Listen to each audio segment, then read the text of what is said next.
ദൈവാനുഗ്രഹം കൊണ്ടും ഇന്ത്യ ഗവൺമെന്റിന്റെ ഗുണം കൊണ്ടും എല്ലാ നേഴ്സുമാർക്കും ഞങ്ങളുടെ അഭിവാദനങ്ങൾ. എല്ലാ നേഴ്സുമാരുടെയും പ്രാർത്ഥന.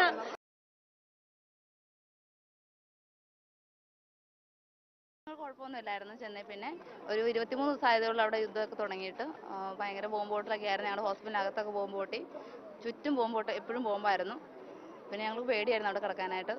ഞങ്ങളുടെ Indian ambassador mister Ajaykumar sir ഞങ്ങൾക്ക് എല്ലാവിധ സഹായങ്ങളും ഞങ്ങൾക്ക് ചെയ്തു തന്നു. ഞങ്ങൾക്ക് ഇതുവരെ ഞങ്ങൾക്ക് സാലറി കിട്ടിയില്ലായിരുന്നു. ഞങ്ങൾക്ക് റീചാർജ് ചെയ്തു തന്ന പോലും അജയ്കുമാർ സാറാണ്. ഇപ്പോഴും ഞങ്ങൾക്ക് ടെൻഷനാണ്. മീൻസ് ഒന്നെങ്കിൽ ഷൂട്ടിങ് ഭയങ്കര സൗണ്ട്, ഞങ്ങൾ ഉറങ്ങിയിട്ടില്ല. ഞങ്ങൾ ഞെട്ടി എഴുന്നേക്കുമായിരുന്നു. ആരും അങ്ങനെ ഉറങ്ങിയിട്ടില്ല.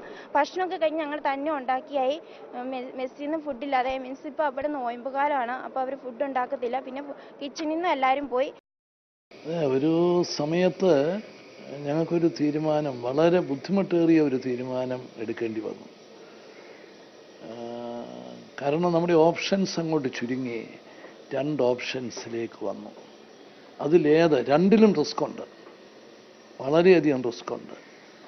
അതിലൊന്ന് എടുക്കേണ്ടി വന്ന ഒരു നിർണായകമായ ഒരു അവസരമായിരുന്നു.